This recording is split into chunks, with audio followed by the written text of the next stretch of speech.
If you're like me, whenever I watch any of the classic car movies of previous decades, it makes me sad to see so many rare cars destroyed.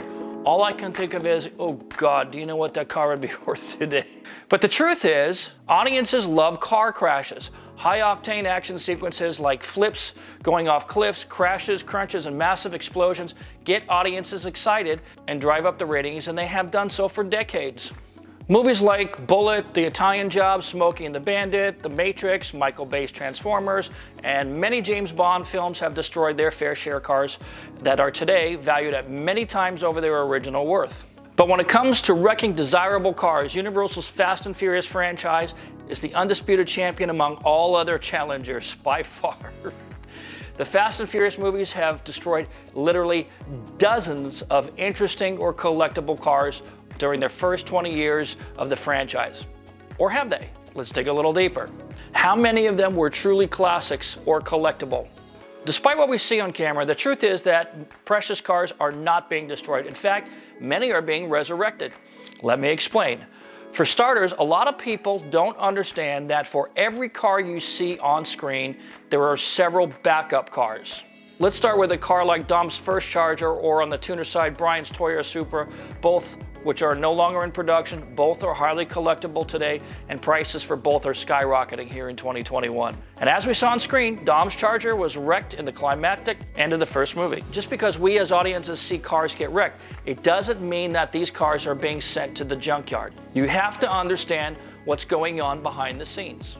When a movie goes into production and there are scenes that call for the actors to be inside of a car, the picture car department gets involved. The job of the picture car department is to recommend, acquire, and prepare the cars that will be used in the movie. If cars are going to be used in stunts, the picture car department will have to build clones of each car that we selected for a role in the movie. In other words, if Dom is going to drive a Dodge Charger and that car will be in multiple stunt scenes, that means that there will be many versions of that car. So the picture car department starts with the main car, the nice shiny one.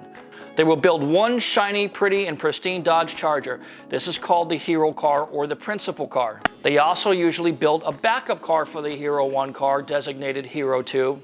So you could have Hero 1, Hero 2, and Principal 1, Principal 2, same thing.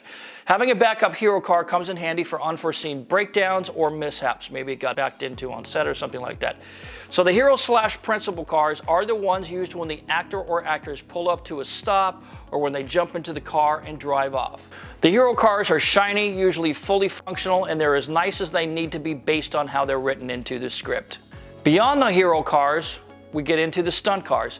Stunt cars are used for, you guessed it, stunts. Hero cars are not used for stunts. Okay, we got that clear? Stunt cars are usually in pretty rough shape when they arrive at the picture car department.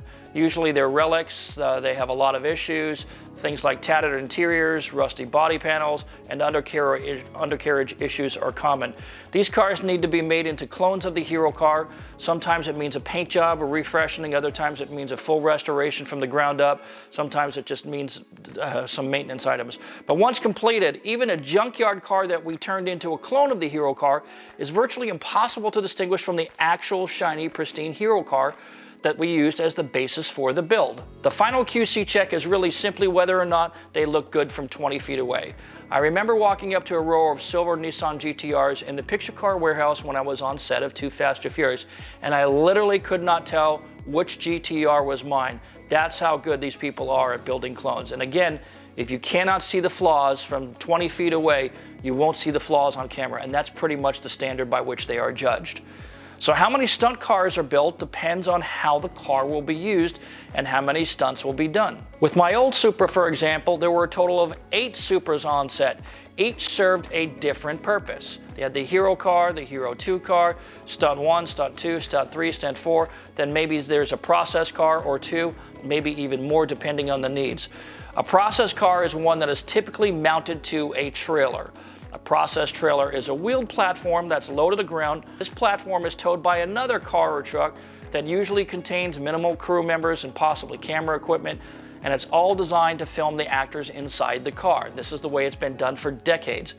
If the camera equipment is not on the towing vehicle, then sometimes the camera equipment is secured to the front or the sides of the towed vehicle as seen here. The thought is, by towing the process trailer, the picture car appears to be driving when it's actually just being towed. For the early Fast and Furious movies, though, we used something called a Mcrig, which eliminated the trailer in favor of mounting a shell of a car onto a stable platform. Essentially, this was the next evolution of the towed trailer setup.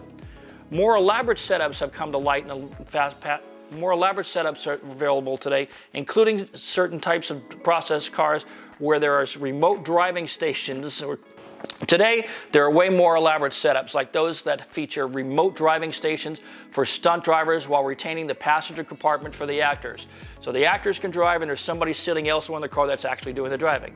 And over the past 20 years, there have been many variants as technology has advanced. Naturally, car aficionados might be cringing at the thought of destroying 5 or 8 or even 10 1970 pristine Dodge Chargers. You can relax. Movie studios are not stupid and they're not destroying pristine cars. Sometimes they have to be pieced together from junkyard rescue cars. In Too Fast, Too Furious, in fact, I saw one of our Dodge Challengers come into the picture car warehouse on 3 different flatbeds. The front clip was on one, the passenger section on another, and the back half on another. These cars were literally rebuilt from the carcasses of 3 dead cars. If this movie had not been made, those 3 Challengers would have been lost to history. But because of this movie, 3 Challengers were fused together to build one pristine car. Of course, one could argue that wrecking a Dodge Charger, as we did in the first movie, meant that we had to destroy at least one Charger, right? Even if it had been rescued from a junkyard. Technically, that argument is partially true. However, many people don't know one key fact, and that is that most movie cars are inherently collectible and most get sold after the movie. Even the wrecked Dodge Charger from the first movie found a buyer at that auction and lives on today. In fact, it's been restored. And why would somebody buy a wrecked movie car and restore it? There's actually a multi-million-dollar industry built around this practice. Movie car museums thrive on showcasing such cars. Collectors around the world collect these cars, and so most of the interesting ones, cars like those that were born in the Fast and Furious movies, still exist today. The green Eclipse that got all shot up, been restored, or is still sitting in a museum today. In fact, many of the cars that were nearly completely destroyed have either been preserved as they were in the movie or completely restored. So the notion that Hollywood is destroying rare and collectible cars isn't really true. Audiences must also remember that just because the movie represents the car as being a highly desirable or collectible car, sometimes it's not. I'll cite you some primary examples. The Yenko Camaro in Too Fast, Too Furious, fake. It was a junkyard dog put together from multiple cars, as I mentioned a moment ago, and then stuffed with Yenko replica parts courtesy of a company called Year One. The Slapjack Supra in Too Fast, Too Furious, it was a real Supra left over from the first movie, but it was a non-turbo automatic, one of the least desirable iterations of the Mark IV Supra, although still collectible today to an extent. The Porsche GT3 RS seen in Fast 4, fake. It was a plain old 996 Carrera 2S made to look like a GT3. The orange BMW M5s in Fast 5, fake. They were not M5s. The main car was a 540 6-speed, arguably collectible today. But some of the 9 cars used for this film were actually just 530s and were just made to look like M5s, and so it goes. While the Skylines in Too Fast, Too Furious were all real GTRs, they all survived, but the Skylines in Fast 4 were GTTs made to look like a GTR. That means in Fast 4, only one of the GTRs was real and the rest were GTTs. And so it goes. Dennis McCarthy and his picture car team are avid car enthusiasts, and they respect the history and collectability of these cars. They do not go out and buy 8 429 Cobra Jet Mustangs and then use them for stunts.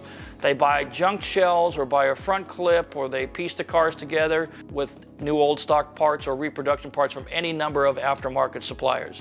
And that's the way it's been from the beginning. Wherever possible, of course, they rescue junkyard cars and turn them into better versions of that year, make, and model, as we've been seeing in the last several movies. Of course, you never know exactly what cars will become valuable. So when we're talking about something like Pontiac Fieras, which we'll see in Fast 9, who's to say whether or not a Fiero might become a classic one day? Maybe a bit of a stretch, right? And while you can count on at least one Fiero having been destroyed in Fast 9, I'd argue that a Fiero is probably never going to achieve the desirability of a 1969 Dodge Charger, a Chevelle SS, or a Mark IV Supra, or any number of other cars. So, the truly rare cars are preserved by the picture car teams because they love cars as much as we do. So the next time you see a highly collectible car smashed up in a movie, remember that the picture car team who built the car was using a donor car, probably from a junkyard, or piecing together multiple cars that were already sitting in a junkyard.